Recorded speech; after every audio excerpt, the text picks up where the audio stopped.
Get this. What if PewDiePie was a gladiator? PewDiePie, huh? Like the YouTuber. Yeah, we're going deep on that today. Mhm. What if, like, he was suddenly in ancient Rome, in the Colosseum, you know? Whoa, okay, that's a pretty wild thought. Right, like, could he handle it? You know, it's funny because on the one hand, you've got like Felix Kallberg, right? PewDiePie, a total master of like online stuff. Yeah, he's hilarious. Super funny, connects with what? Millions of fans, years of making videos and like building this whole thing. Exactly. But then there's the gladiator side. They're, brutal warriors, life or death stuff. Totally different world. It's the Colosseum, it's the roar of the crowd, it's, well, way more intense than any YouTube comment section. So much more intense, yeah.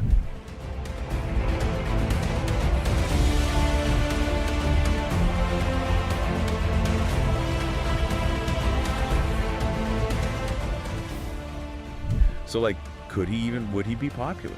Could PewDiePie win over a Roman crowd?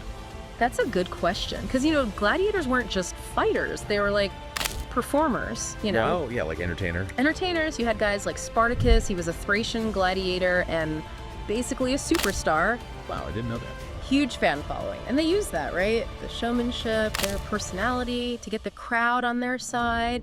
It could get you sponsors, even influence if you lived or died. So PewDiePie being good at connecting with people, that could be a big help, huh? Totally, totally. It's almost like he'd be building his brand, but in ancient Rome. That's kind of mind-blowing, actually. Right. But like charm only gets you so far when there's a dude with a sword coming at you. Exactly. So, like, could he fight?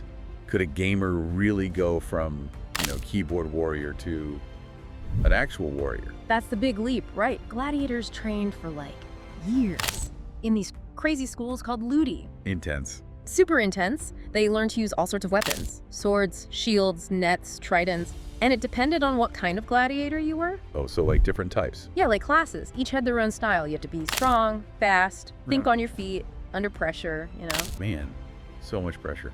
Speaking of, what about PewDiePie's actual fitness? Could he even handle the training, let alone the, fighting? That's the thing, right? We don't actually know how fit he is. True. But being a gamer, that could actually be kind of helpful. Oh, how so? Think about it.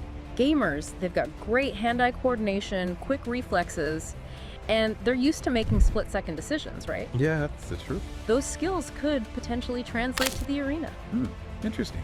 So, if he was a gladiator, what type do you think he'd be? Ooh, okay, let's see. Would he be a murmillo, all heavily armored like a tank? Ooh, maybe. Or maybe a rotarius? Agile, tricky, using a net and trident? A serious? That's... Yeah. And like PewDiePie's online persona, he's known for being quick-witted, adapting to whatever's happening. That's true. So maybe Rotagerius fits, right? Using strategy, playing to the crowd, outsmarting his opponents. Clever. But you gotta remember, the Rotarius was kind of a lower-class gladiator. Oh. Often fought for his freedom against much heavier guys. Risky, High risk, high reward. Exactly. And that brings up another big thing, the mental side of it all. Oh yeah, being a gladiator, that's gonna mess with your head. Big time. Constant threat of death, injury. They needed to be tough mentally to deal with the fear, the trauma, stay focused in crazy danger. It's hard to say if PewDiePie could handle that, Right. So, like, summing it all up, PewDiePie as a gladiator, he could be super popular, a strategic genius, maybe even like the ancient world's biggest YouTube star. Maybe. But he'd have to adapt, learn all these new skills, and be strong both physically and mentally. Totally. It makes you wonder, though. We know PewDiePie has this huge online following, like millions and millions of people. Yeah, one of the biggest. So could he have, like, changed gladiatorial combat, turned it into this worldwide thing? Like esports today. Exactly. Something to think about, right? Definitely something to think about.